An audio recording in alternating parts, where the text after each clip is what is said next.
welcome everybody to today's class. Just bring this down a little bit further so you can see the whole board. Okay, I hope that's all clear. I could try and make it further down. I don't know if that makes it better. Let's try and go with that. So today we're looking at fronting one more time. I think we're going to be looking at fronting another time after this as well. I think there will be a lesson 3. There are so many different things that you can put at the front of the sentence, and there are so many different ways that fronting can work. So there's a lot of information that you need to consider with fronting. And if you're wondering what fronting is, it's just putting elements at the front of the sentence that wouldn't usually be there at the front of the sentence. They're usually elements that come at the end of the sentence or somewhere else in the sentence. So we looked last in yesterday's class at fronting with adjectives. Very often you can put adjectives at the front, and they're not the only things you can put at the front.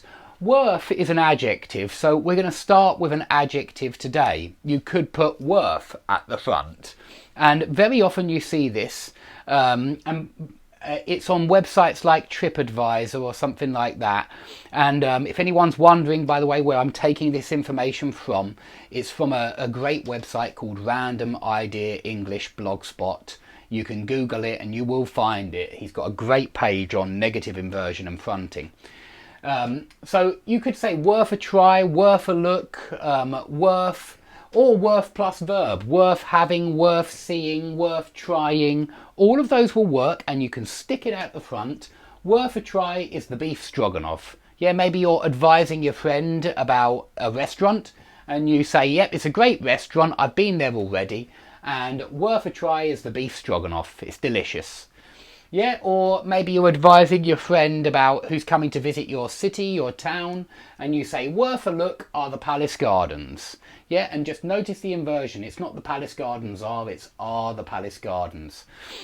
Okay, and so it's worth trying, inverting some forms. It really is worth trying. Fronting is worth trying. Yeah, worth trying is fronting. Okay, so worth as an adjective can be put at the front with either a noun phrase or a gerund, and you will see this one a lot, as the guy on the website on the Random Idea English Blogspot pointed out. You will see it very often on things like TripAdvisor. The plus comparative, plus comparative. You can invert here as well. The more grammar I study, the more pleasure I get from reading. Now, here we've got the object of I study here. You can say it the other way round. There's no... let's put it in there then. You could say, the more I study grammar, the more I get pleasure from reading. There's nothing wrong with saying it that way, but very often we do invert. The more grammar I study, the more pleasure I get from reading. Okay, so again, it's a good example of inversion, and it's with this the comparative structure. You can also front participles, which should come as no surprise because participles are adjectives, and we've already seen that you can front adjectives. And so it's no surprise. So marching at the front was my mother. Maybe there's a group of people coming towards you, and with this fronting, it's very literary in the sense of it's great for description. For description, when you're setting the scene, you can very often put a prepositional phrase of place or a prepositional phrase of movement as well at the start of the sentence. So here, marching at the front was my mother. It's not a prepositional phrase, it's a participle phrase. But just like with those prepositional phrases that we saw in lesson 1, you can put the participle at the front. Marching at the front was my mother when you're setting the scene. And I could equally say idling away at the back were my 2 friends, or dawdling at the back were my 2 friends, or lingering at the back were my 2 friends. And again, we've got that nice present participle right at the start. And then we've got inversion. We've got not my mother was, but was my mother. And not my 2 friends were, but were my 2 friends. We could also use a past participle. We could say something like, written on the board were the words which were too small, as somebody has just mentioned there. Now, I'm sorry if you don't like these words, go to another channel. I'll always say that. There's nothing I can do about this. There's a lot of information to go through, and I want it all on the board. So, located on the board were the words which I wanted to discuss. Yeah, located in the far corner was a small table. Hidden in the bushes, can't speak. Hidden in the bushes was a twitching corpse. You can do this with any kind of description of the scene. Yeah, when you're describing a scene, you can use these participles at the front, and it's very common and it sounds nice. It really does sound nice. So you can do fronted participles. You can also do subject and subject complements and switch them round. So you could say something like, a talented, prolific writer was Winston Churchill. And it's when you're trying to emphasize it, it really is used for emphasis, fronting and inversion. They're used for emphasis.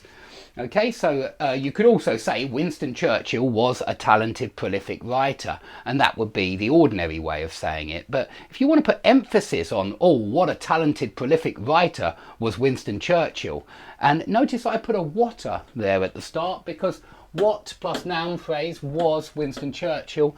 It's for emphasis. It's for showing that, oh, what an amazing guy he was. Yeah, but don't do it with pronouns. Notice that I say he was, not was he. Don't invert with the pronouns with these. It's not for all inversion, that it's just with a lot of this. You wouldn't invert the pronoun. Okay. So you could also say one thing worth learning is fronting. Yeah, one thing worth learning is fronting. Fronting is one thing worth learning. So you can invert subjects and subject complements around the verb to be. And it's because it's showing an equality between the two, between the subject and the subject complement. Okay? Another thing that's worth bearing in mind is that direct speech is very often inverted, and what I mean is object comes at the start. So perhaps inverted isn't the right word. Fronted.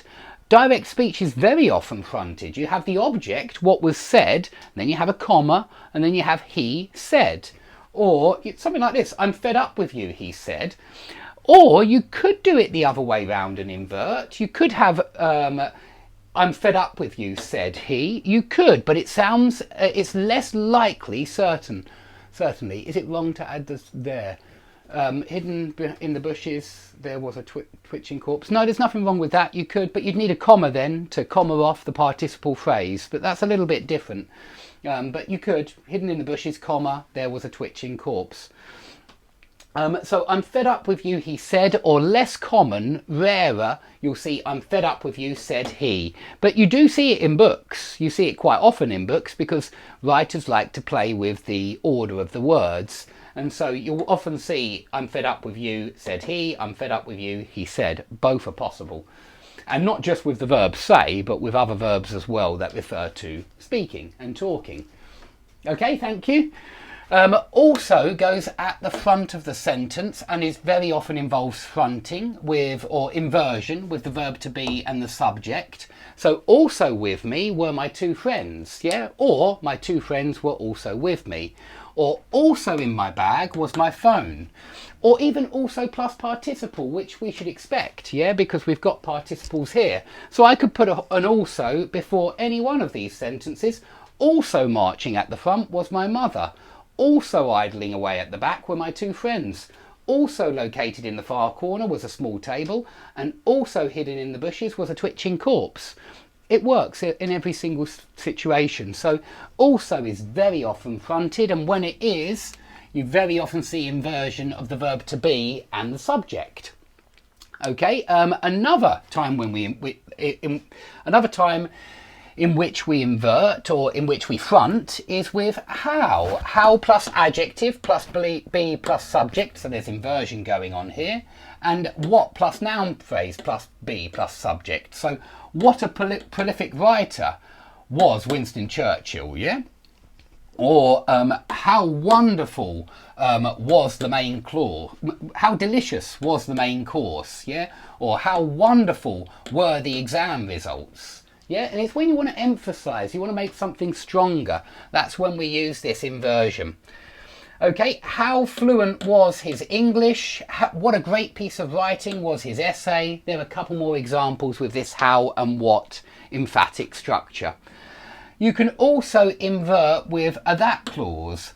That he didn't want to come was obvious. Yeah, it was obvious that he didn't want to come. Or start with the that clause. That he didn't want to come was obvious. And it puts emphasis on the that clause. So it's another nice form that you can use. And of course, this is a subordinate clause. It can't stand on its own. That he didn't want to come. It's a subordinating conjunction here, the that. Okay, 2 plus infinitive phrase can be put at the front. To be top of the class was his goal. And then we've got inversion of the his goal was to be top of the class. And of course we can say it that way round, but we're fronting here.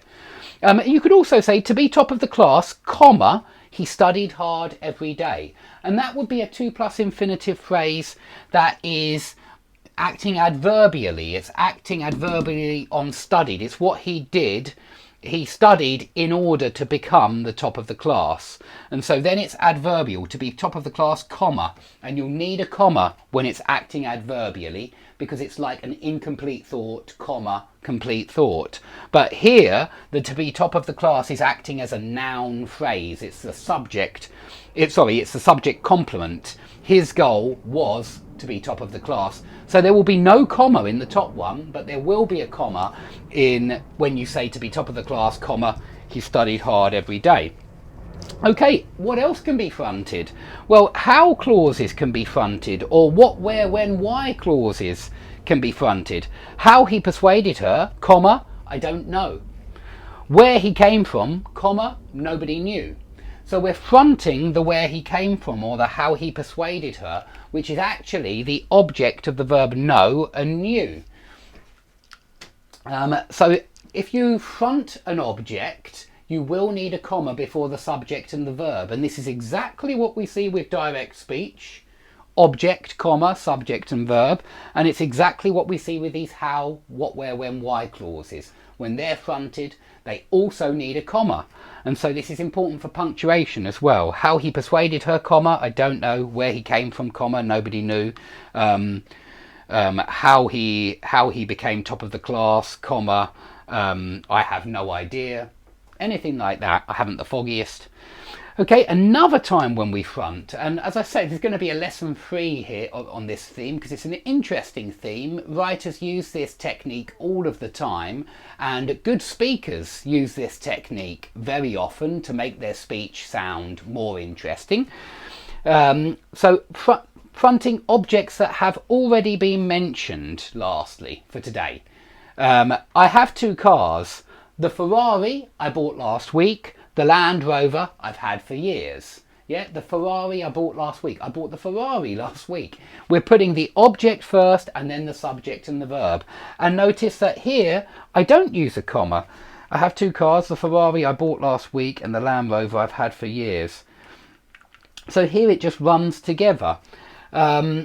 Yeah, I need to have a think about that. Basically, when it's just one noun phrase, I wouldn't use, when it's just one noun, I wouldn't use the comma. Whereas when it's a noun phrase, when it's a whole phrase like where he came from, how he persuaded her, I would use the comma.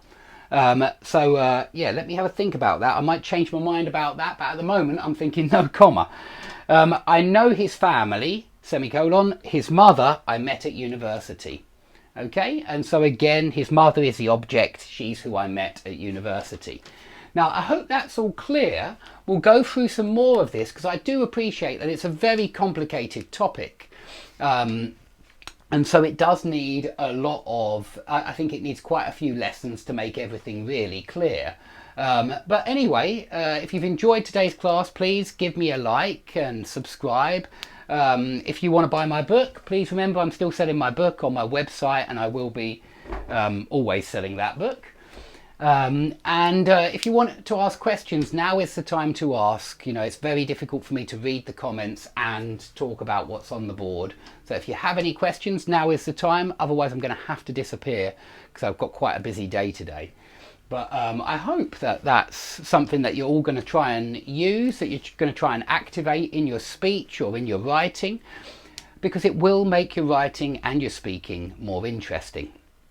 Okay, I suppose there's no questions then, which is great. So please come back for the next class, which will probably be on Monday, but there might be another one today. I haven't decided yet. Please subscribe, spread the video, spread it around on social networks, and I hope to see you all soon. This is from a website which I've mentioned many times, and it's at the bottom of a few of the videos now. It's called Random Idea English Blogspot. You'll find it immediately if you just type in Random Idea English Blogspot, and this page is called Negative Inversion and Fronting. Any more questions? Okay, so thanks everybody for watching, and I hope to see you all soon.